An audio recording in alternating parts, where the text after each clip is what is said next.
hapon sa tanan, ilabi na sa akong mga kaigsuonang Kristohanon sa tibok Negros Oriental. Maayong hapon kaninyong tanan diya sa United Church of Christ in the Philippines, diya sa Dakal, Kalagkalag. Maayong hapon kaninyong tanan mga kaigsuonan ko diya ni Kristo. Ilabi na sa akong mga kaubanan, ilabi na sa ni Ansyano Criselda Angela Kasog, ni Junji Babor Dag. Maayong hapon. Ilabi na ni Altia Joy Kapisan, dahil maayong hapon kaninyong tanan.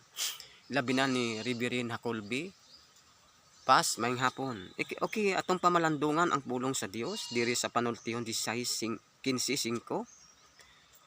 Miingon diri, binuang ang pagsalikway sa itudlo kanimo sa imong amahan, apan maayo ang pagdawat niini. Okay, sa dili pa ta magsugod, magampo ta o Dios, salamat sa lain pang kapunon ug oras sa among kinabuhi. Giaig tultuli kami sa tanang panahon. O Dios, nahibalo ako nga ikaw ang Dios nga among gisaligan ug makatabang namo sa tanang panahon. Amen. Sumala diri sa Panultihon 15:5 nga, binuang ang pagsalikway sa itudlo kanimo sa imong amahan, apan makaayo ang pagdawat niini. Ngano man, tun ka gidala ka sa imong amahan diha sa katarong, ilabi na sa pagsimba, nagtudlo kini kanato gunsaon pag kinabuhing matarong. Dili gusto ang atong amahan nga may tumpawa kita sa kadautan, ilabi na sa bisyo gyud, ilabi na sa mga adik, pag adik-adik sa mga anak. Una, makapurhisyo ni sa mga ginikanan, makapurhisyo ninyo ni. Ilabi na sa mga anak, kinanglan kung tudluan kamo sa amahan sa dalan diya sa katarong, kinanglang magmatinud-anon mo ug magmatino. Kay kung magsalikway ka niini, maamguhan nimo ni nga nahitumpawa ka sa kadautan. Kung ang usa ka anak dalaon sa pagsimba, kinanglang muuban mo. Kay kini makaayo sa inyong kalag ug makapatamis kini sa inyong kalag. Okay, sumala diri, nag-ingon diri nga ang sa Panultihon 9 naghatag og dakong pagtagad sa ingon ni ana nga kaandam sa tao sa pag-angkon sa iyang sayop. Miisip kini sa tao nga maalamon kung andam siyang makakaton gikan sa iyang sayop. Okay, kinanglang ang kuno nato ang sayop kung nasayop kita, ilabi na diya sa panimalay diya sa Kristohanong pagtuo. Walay mga ginikanan, walay mga anak, kinahanglan mo angkon mog sayop. Kinahanglan nga kung kita ug kanunay kitang magpaduol sa Dios, kinahanglang irespeto nato ang katungod sa atong mga igsuon o sa mga anak, sa mga ginikanan. Kinahanglan diya sa panimalay mo angkon kag sayop aron maangkon nato pod ang kalinaw. Magunsa man kung miangkon ka nga Kristohanon apan dili ka moangkon og sayop, dili pod mahimuot ang Dios nimo kung dili ka moangkon og sayop. Ikaduha, irespeto nato, irespeto diya sa panimalay sa usag-usa. Unsaon man nato pagkabot sa kahusay ug kalinaw, kung walay respeto og magpabilib ka sa imong kaugalingon nga ikaw magulang o ginikanan pero nasayop ka, kinahanglang maangkon kag sayop. Sumala diri nga kung siya hagiton dili siya mukubit, gilayon sama sa iring o gihulga hinunua, ang pagbadlong mahimong higalang maunungon. Okay, kung badungon kita, mahimo kitang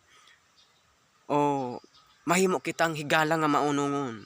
Sumala di ka sa kaandam sa pag-angkon sa sayop, iniisip kini sa tao nga maalamon kung andam siyang makakaton gikan sa iyang sayop. Okay, kinanglang ang kuno nato ang sayop, ilabi na aron makabaton kitag kalinaw, ug ilabi na ang Dios pod aron maghari siya sa atong kinabuhi, moangkon tag sayop, kinanglang respeto nato ang usag-usa. Okay, ingon ni ana, kung andam siyang makakaton gikan sa iyang sayop, kung siya hagiton siya dili siya mukubit, gilayon sama sa iring o laag nga gihulga hinunua, ang pagbadlong mahimong higalang maunungon o mahinungdanong dalan ngadto sa kaalam. O mahinungdanon, kinahanglan nga kung ang tao gid ay nga moangkon sa iyang sayop, maalamon ang tao nga moangkon sa iyang sayop. Sa laing bahin, kung badlungon mo ang taong garboso, kasilagan kaniya tungod sa nagsingapin niyang garbo tinuod.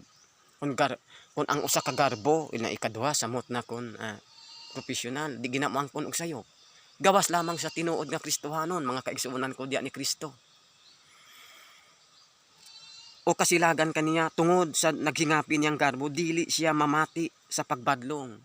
Tinuod dili mamati ang taong garboso dili mamati kun badlongon kun dili yubita noon ka.